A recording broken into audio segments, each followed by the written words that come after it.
शर्मा ओलीले विदेशमा रहेका नेपाली नागरिकलाई सरकारले उद्धार गर्ने बताएका छन्। सोमबार साँझ राष्ट्रका नाममा सम्बोधन गर्दै प्रधानमन्त्री ओलीले विदेशमा रहेका नेपाली नागरिकप्रति सरकार संवेदनशील भएको बताएका हुन्।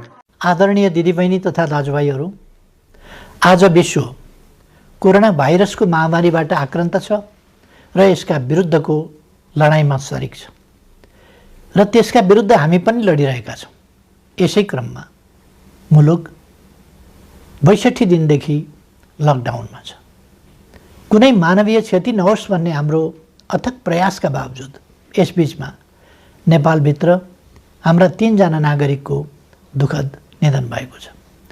उहाँहरूसहित कोरोना भाइरसद्वारा स्वदेश तथा विदेशमा भएको मानवीय क्षतिप्रति दुःख व्यक्त गर्दछु र शोकाकुल परिवारजनमा म गहिरो समवेदना व्यक्त गर्दछु। बन्दाबन्दी आगामी जेठ 20 गतेसम्म जारी छ। यसले गर्दा हाम्रो समग्र अर्थतन्त्र र सम्पूर्ण देशवासीमा पुग्न गएको अप्ठ्यारोप्रति सरकार गम्भीर र संवेदनशील छ।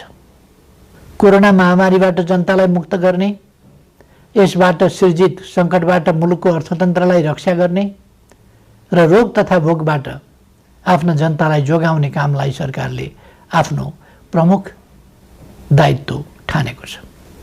दाजुभाइ तथा दिदीबहिनीहरू, 1 महिना अघि सम्बोधनका क्रममा मैले आउने साताहरू अझ चुनौतीपूर्ण हुने बताएको थिएँ। फागुन 3 गतेदेखि चैत 29 गतेसम्म झन्डै 2 महिनासम्म सङ्क्रमितको सङ्ख्या दोहोरो अङ्कमा ननाग्नु र मानवीय क्षति बेगर बन्दाबन्दीको पालना हुनुले विश्व स्वास्थ्य सङ्गठनले हाम्रो मुलुकलाई अति जोखिमबाट जोखिमको तहमा प्रगति भएको बताएको थियो। तर नयाँ वर्षको पहिलो हप्ता बितेसँगै महामारीको सङ्क्रमण फेरि विस्तार हुन थाल्यो। यति बेला सङ्क्रमितहरूको सङ्ख्या 600 नागेको छ।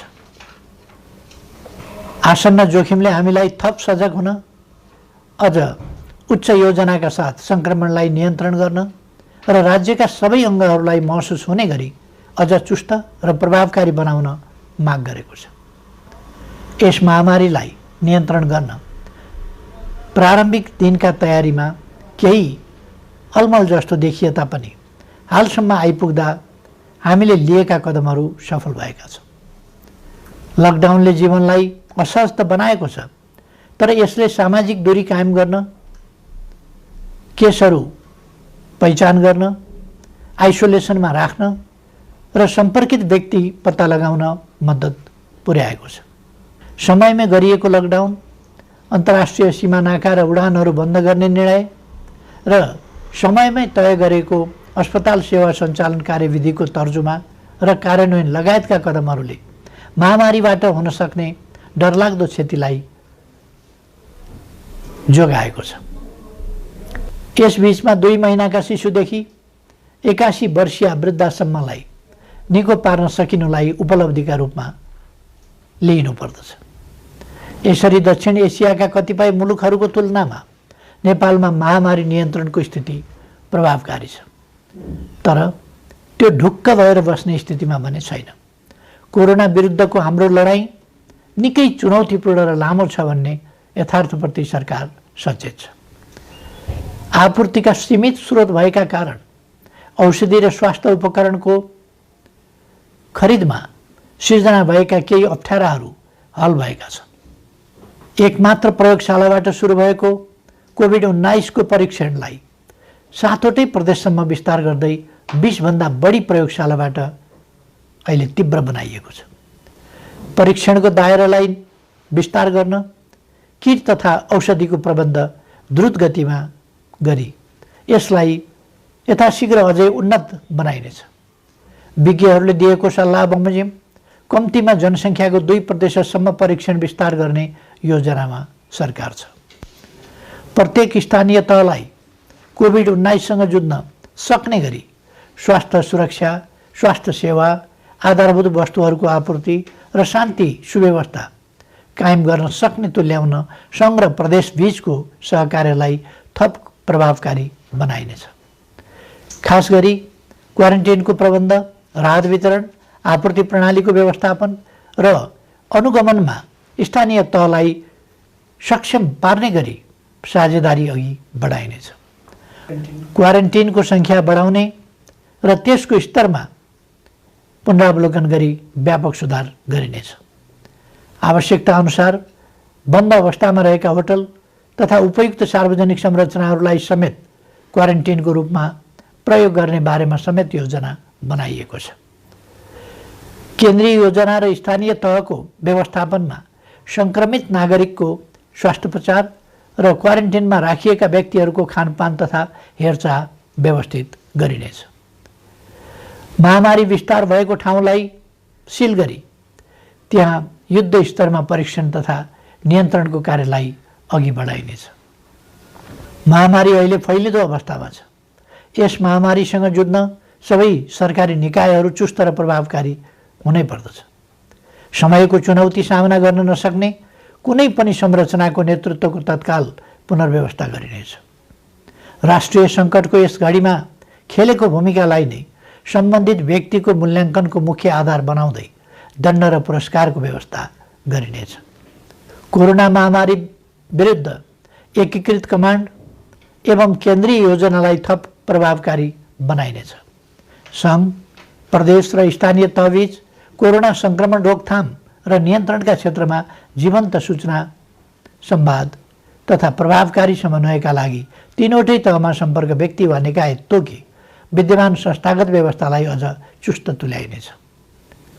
फैलिँदो महामारीप्रति चासो राख्ने र यस महामारी विरुद्धको लडाइँमा कुनै न कुनै रूपमा संलग्न विभिन्न पक्षलाई समेटेर एउटा परामर्शदात्री संयन्त्र छिटै घोषणा गरिनेछ। दिदीबहिनी तथा दाजुभाइहरू, कुनै पनि विषयले कोरोना विरुद्धको जारी युद्धलाई कमजोर पार्न हुन्न भन्नेमा म स्पष्ट छु। मैले पहिले पनि भनेको छु, मानिसका लागि जीवन पहिलो कुरा हो। रोग वा भोक केहीबाट पनि हाम्रा देशवासीको जीवन जोखिममा पर्न नदिन सरकार हदैसम्म प्रयत्नशील रहन्छ। यस कार्यमा सरकार सबै देशवासीबाट आजसम्म प्राप्त सहयोगका लागि आभारी छ र आगामी दिनमा थप रचनात्मक सहयोगको अपेक्षा पनि गर्दछ। अहिले मुलुक बाहिर रहेका नेपालीहरूको घर फर्किने क्रम बढेको छ।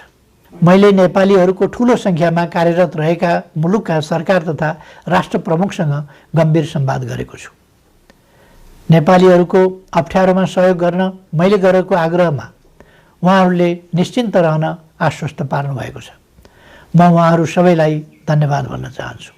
यसका अतिरिक्त कोभिड-19 को विश्वव्यापी सङ्क्रमणको कारणबाट उत्पन्न असहज परिस्थितिमा स्वदेश फर्कनुपर्ने अवस्थामा रहेका नेपालीलाई स्वदेश फर्काउने व्यवस्था सम्बन्धी विस्तृत योजना सहितको आदेश तत्काल जारी गरिनेछ।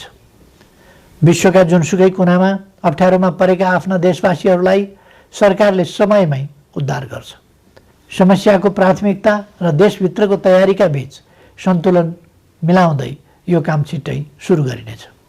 सरकार आफ्ना नागरिकप्रति संवेदनशील छ, यसमा निश्चिन्त रहन म सबैमा आग्रह गर्दछु। विश्व स्वास्थ्य सङ्गठनको प्रोटोकल अनुरूप घर फर्कनेहरूको सीमा पार गर्नु अघि अनिवार्य परीक्षण हुनुपर्ने थियो, जसले महामारीलाई समुदाय स्तरमा फैलिनबाट धेरै हदसम्म जोगाउन सक्थ्यो। तर छिमेकी मित्र राष्ट्र भारतबाट अधिकांश घर फर्कनेहरू नियमको पालना र परीक्षण बिना नै अनेक कष्ट झेल्दै ठूलो सङ्ख्यामा सीमा पार गरिरहनु भएको छ।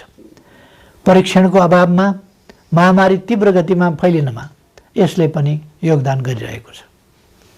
स्वदेश भित्रिसक्नुभएका दाजुभाइ दिदीबहिनीहरूले छिटो परीक्षण गर्न, सामाजिक दूरी कायम गर्न, सुरक्षित ढङ्गले क्वारेन्टिनमा रहन र अन्य नियमहरूको पालना गर्न जरुरी छ। यस काममा उहाँहरूलाई आवश्यक सहयोग पुर्याउने थप दायित्व स्थानीय तहको काँधमा आइपरेको छ। यस्तै अवस्थामा जनस्तरमा पारस्परिक सहयोगको आवश्यकता हुन्छ। जनताबीचको आपसी सहयोग र सजगतामा मात्रै कोरोना जस्तो महामारीको सङ्क्रमणलाई नियन्त्रण गर्न सकिन्छ। हामी स्पष्ट हुनुपर्दछ, कोही पनि रहरले मात्र विदेशिएको हुँदैन। कोरोना सङ्क्रमण जो कसैलाई पनि हुन सक्छ, कसैले पनि इच्छाले सङ्क्रमण बोकेर फर्किएको पनि हुँदैन। कसैको पनि बोली र व्यवहारबाट घर फर्किएकाहरूको आत्मसम्मानमा चोट नपुगोस् भन्नेमा सचेत रहन म सबै देशवासीहरूलाई आग्रह गर्दछु। घर फर्किएका सबै दिदीबहिनी दाजुभाइहरूलाई आफ्ना कारणले आफ्नो परिवार, छरछिमेक तथा समुदायमा महामारी नफैलियोस् भन्नेमा सतर्क रहन र चिकित्सक तथा प्रशासनको सल्लाह बमोजिम स्वास्थ्य सम्बन्धी अन्य नियमहरूको पालना गर्न अनुरोध गर्दछु। अप्ठ्यारो बेलामा केही तत्त्वहरू जनतामा भ्रम फिजाएर आफ्ना अलग स्वार्थ र उद्देश्यहरू पुरा गर्न सक्रिय हुन सक्दछन्। यसरी जनतालाई भ्रमित गर्दै समाजमा असन्तोष फैलाउन उद्धत गैर जिम्मेवार तत्त्वहरूको बहकावबाट सतर्क रहन समेत आह्वान गर्दछु। विश्वव्यापी प्रवृत्ति र हाम्रो मुलुकमा त्यसको प्रभावलाई हेर्दा यस महामारीको सङ्क्रमण अझै केही अवधि जारी रहने देखिन्छ। समुदायमा सङ्क्रमण थप विस्तार हुन नदिन आवश्यक सावधानीका साथ केही नयाँ कदमहरू चालिनेछ। महामारीका कारण माध्यमिक शिक्षा परीक्षा एसईई सञ्चालन हुनुभन्दा 2 दिन अगाडि स्थगित गर्नु परेको थियो। यो परीक्षा सञ्चालन हुन नसक्दा लाखौँ विद्यार्थी अहिले अन्यलमा छन्। अहिले तत्काल परीक्षा सञ्चालन गर्न सकिने अवस्था पनि विद्यमान छैन। तसर्थ एसईईका परीक्षार्थी विद्यार्थीहरूको सिङ्गो शैक्षिक वर्ष खेर जान नदिन शिक्षा, विज्ञान तथा प्रविधि मन्त्रालयले छिट्टै आवश्यक प्रबन्ध मिलाउनेछ। आवश्यक नीतिगत व्यवस्थासहित मन्त्रालयले भर्चुअल कक्षाको समेत प्रयोग गरी सबै विद्यालयहरूमा नयाँ शैक्षिक वर्ष अन्तर्गतको पठन पाठन सञ्चालनको काम अघि बढाउनेछ। कोरोना भाइरस महामारीको जोखिम न्यून गर्दै आवश्यक आर्थिक क्रियाकलापलाई सुचारू गरिनेछ।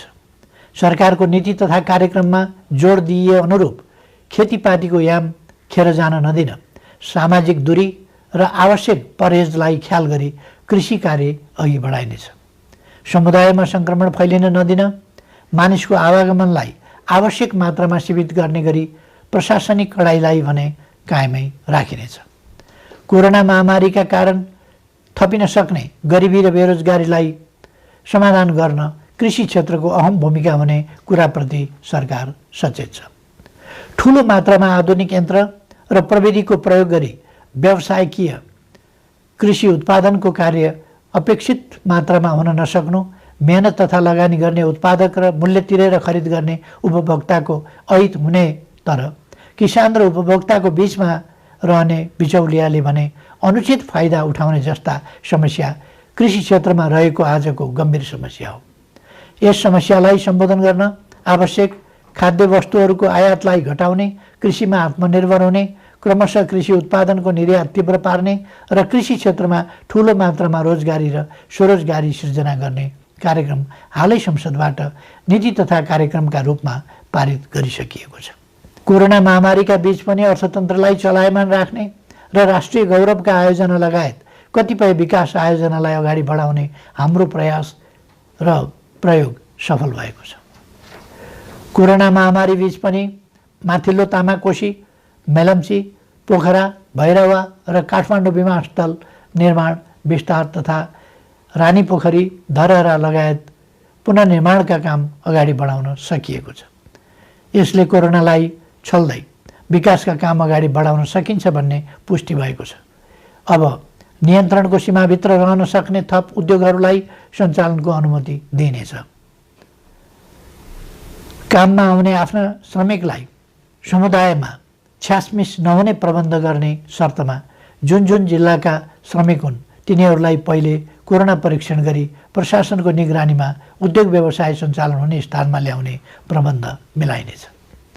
सम्बन्धित उद्यमीले आफ्नो व्यवसायमा रहने श्रमिकहरूले तोकेको प्रोटोकल पालना गरे नगरेको अनुगमन आफै गरी त्यसको नियमित जानकारी सम्बन्धित प्रशासनिक निकायमा गराउनु पर्नेछ। यसको प्रभावकारिताको आधारमा क्रमशः थप व्यवसाय सञ्चालनको प्रक्रिया अघि बढाइनेछ।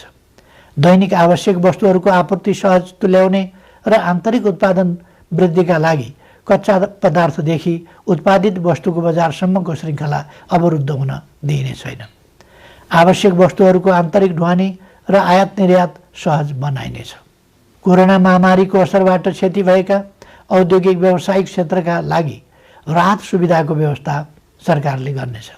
यस्ता सुविधामा कर सहुलियत, शुल्क मिनाहा, कर्जाको ब्याज सहुलियत, सहज ऋणको उपलब्धता एवं विद्युत लगायतका क्षेत्रमा दिइने छुटहरू पर्नेछन्।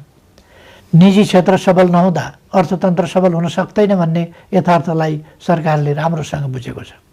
शिथिल बन्न पुगेको अर्थव्यवस्थालाई दुरुस्त गर्न आवश्यक आर्थिक पुनरुत्थान सम्बन्धी विस्तृत प्रस्ताव अर्थ मन्त्रालयले छुट्टै जारी गर्नेछ। यस अप्ठ्यारो समयमा अपाङ्गता भएका व्यक्ति वा अन्य कसैको पनि राज्यले उपलब्ध गराउँदै आएको सामाजिक सहायतामा कटौती गरिने छैन। सामाजिक सुरक्षाको दायरा फराकिलो पारिनेछ। योगदानमा आधारित सामाजिक सुरक्षा प्रणालीलाई परिमार्जन गरिनेछ। यस प्रणालीमा आबद्ध सबै श्रमिकहरूको सामाजिक सुरक्षा कोषमा गर्नुपर्ने योगदान रकम हाललाई सरकारी कोषबाटै मिलान गरिनेछ। श्रम गर्नै नसक्नेलाई राहत दिउँ, बाँकी सबैलाई काम दिउँ र आर्थिक रूपमा भर्ती गरौँ भन्ने मान्यतामा सरकार दृढ छ।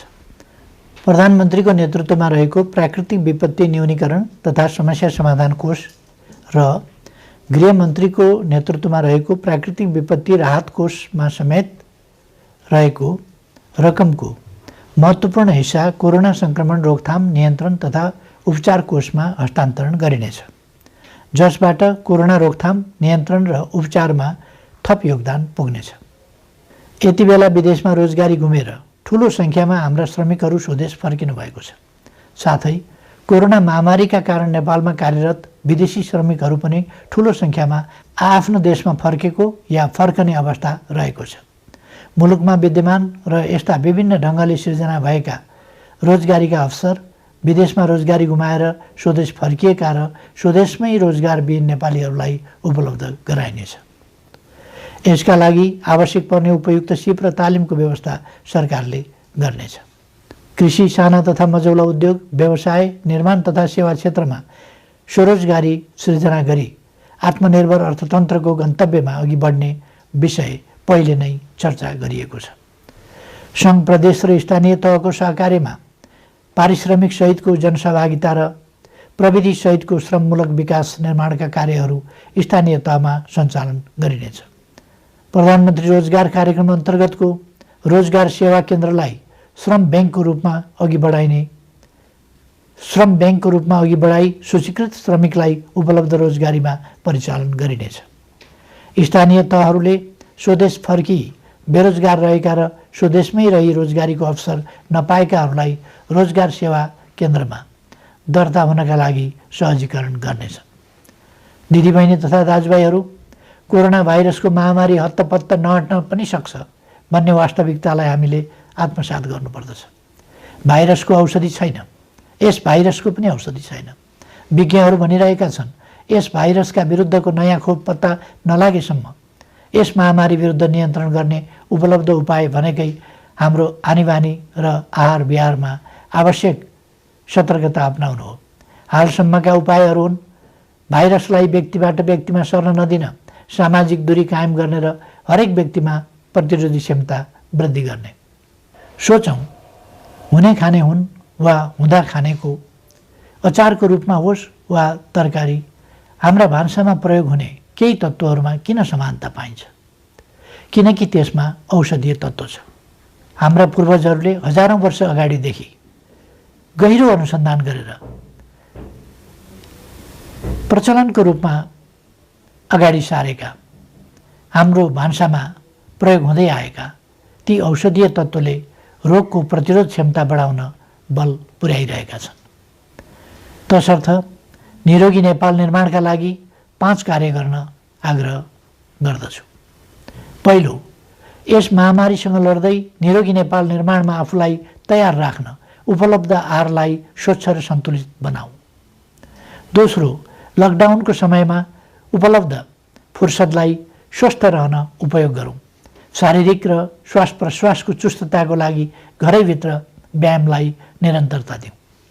तेस्रो, भाइरस फोहोरमा रमाउँछ। आफ्नो शरीर र वासस्थान दुवैको सरसफाइमा एकदमै ध्यान दिउँ। चौथो, स्वस्थ रहनका लागि पर्याप्त आराम आवश्यक छ, यसमा ध्यान दिउँ। पाँचौँ, उच्च मनोबल कायम राखौँ। भय र त्रास चिन्ता र आशंकाले रोगव्याधिका विरुद्धको लडाइँमा कमजोर तुल्याउँछ। कोरोना भाइरसबाट जीवन गुमाउनेको सङ्ख्या प्रतिशतमा हेर्ने हो भने हामीले सामान्य ठानेका मौसमी रुगाखोकीबाट मर्नेको भन्दा कम छ भन्ने त तथ्याङ्कले नै बताएको छ। नबोलौँ, हरेक चुनौतीको सामना गरेर नै मानव जाति आजको स्थानमा आइपुगेको हो। मानव जातिले सभ्यताको इतिहासमा असाधारण प्रतिकूलताहरूको सामना गरेको छ। हिमयुग जस्ता अनेक कठिन समय पार गरेको छ। औषधि र अस्पताल नै नभएको बेलामा समेत अनेकन महामारीहरूको सामना गरेर अघि बढेको छ। मैले पहिले पनि चर्चा गरेको छु, चुनौतीको सामना गर्ने, लडेको ठाउँबाट धुलो टकटकाउँदै उठ्ने र अघि बढ्ने नेपालीको चरित्र हो। हाम्रो आनीबानी र खानपिन ठिक हुँदा हामी जोगिन्छौँ र कोरोनालाई पराजित गर्न सक्छौँ। त्यसैले सकारात्मक सोच राखौँ। सरकारले यसलाई निरोगी नेपाल निर्माण अभियान भनेको छ। निरोगी नेपाल निर्माणलाई मूल स्वास्थ्य नीति बनाएको छ। प्रकृति मैत्री स्वच्छ जीवन प्रणाली प्रवर्धन गरी नेपालीको रोग प्रतिरोधी क्षमता वृद्धि गर्न निरोधात्मक कार्यक्रम सञ्चालन गर्ने नीति अघि सारिएको छ। हाल कोरोना महामारी विरुद्ध सबै सामर्थ्य लगाउने र कोरोना मुक्त नेपालको स्वास्थ्य सेवामा प्रतिरोधात्मक र उपचारात्मक विधि अवलम्बन गर्न सरकार प्रतिबद्ध छ। नेपालीहरूको मनोबल उच्च छ र प्रतिरोध क्षमता पनि असाधारण छ। यस महामारीलाई सरकारले अघि सारेका विभिन्न उपायहरूसहित आफ्नो उच्च मनोबल र प्रतिरोध क्षमताका साथ पराजित गर्नेछौँ भन्ने मैले विश्वास लिएको छु। सबैमा सुस्वास्थ्यको कामना गर्दछु। धन्यवाद।